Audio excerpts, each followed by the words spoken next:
The point number three is pathology and diagnosis. Diagnoses are the tests which are used to detect the disease. How NET is diagnosed. There are many tests which are used for diagnosis the NET. Not all the tests are described here will be used for every person. Your doctor may consider these factors when choosing a diagnostic test. The type of NET suspected, your signs and symptoms, your age and general health, the result of earlier medical tests. Most NETs are found unexpectedly when the people have X-rays or medical procedure done for reason unrelated to the tumors. If the doctor suspects a NET, they will ask for a complete medical and family history and perform a thorough physical examination. In addition, following tests may be used to diagnose the NET.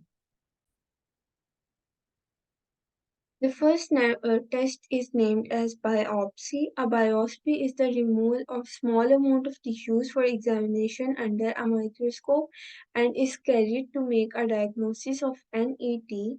A pathologist then analyzes the samples removed during the biopsy.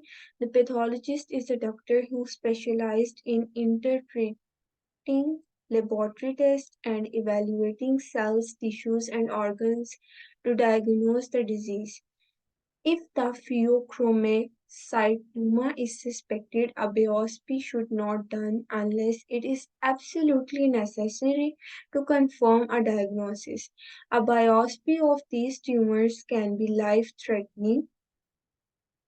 See the sessions for more information on the tumors. Blood endocrine test.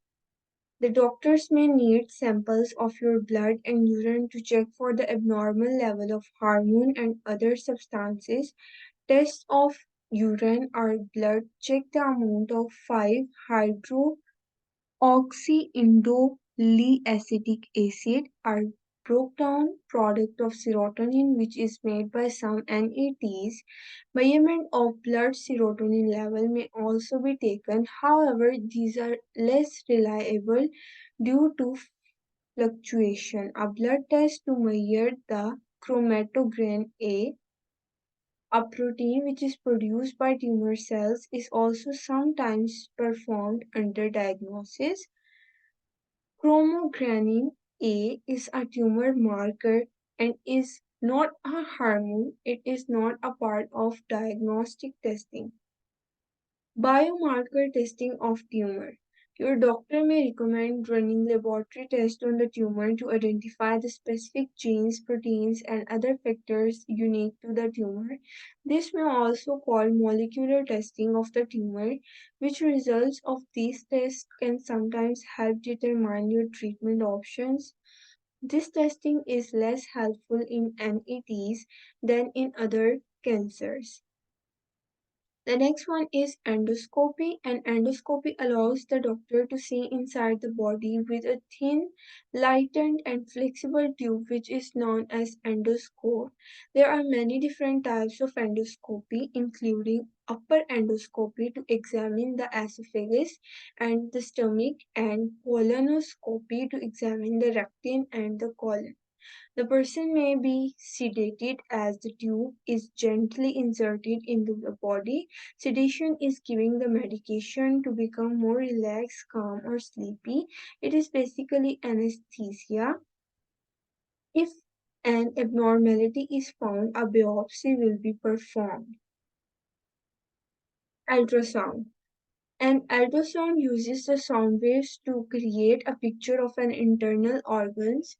Tumors generate different echoes of the sound waves than normal tissues. This means when the waves are bounced back to the computer creating images, the doctor can locate a mass inside the body. There are different types of ultrasound used to examine different parts of the body. In some cases, a biopsy may be done during the procedure. X-ray. An X-ray is a way to create a picture of the structure inside the body using a small amount of radiation. Sometimes a NET may not show up on an X-ray because of its size or location. So the doctor may also recommend other type of scans if the doctor suspects a gastrointestinal tract neuroendocrine tumor. A barium X-rays may be done.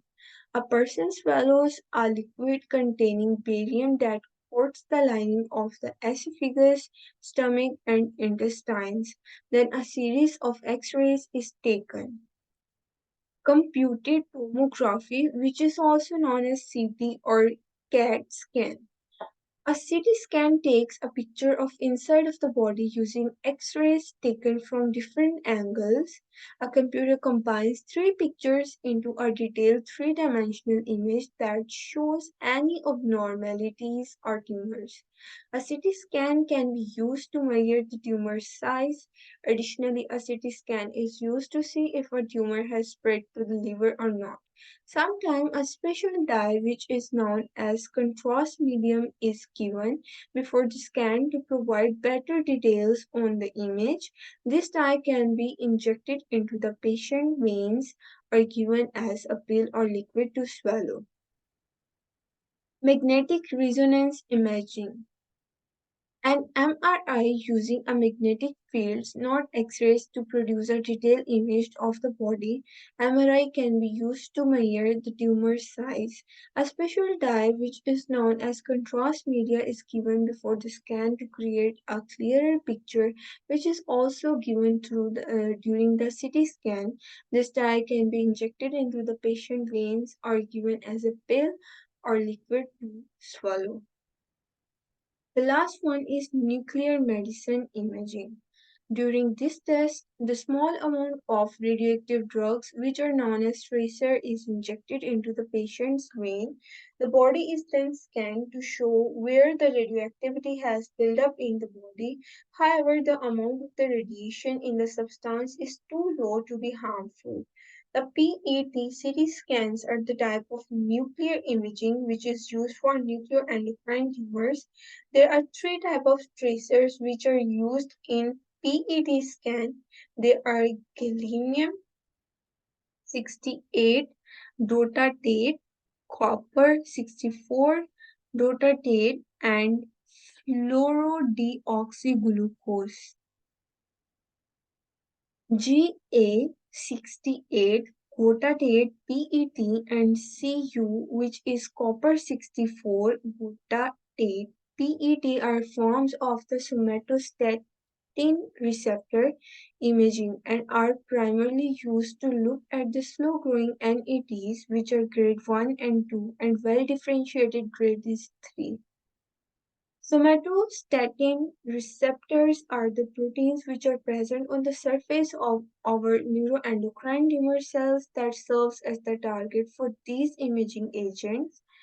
When the gallium or the copper attaches to the somatostatin receptors and a picture is taken, a cancer spot a glow like a light bulb. For NETs, the gallium dotatate PET scan has replaced a different method of nuclear imaging called octave scan because it is more effective. In US, the copper dotatate PET scan is the latest tracer to be made available to locate NETs.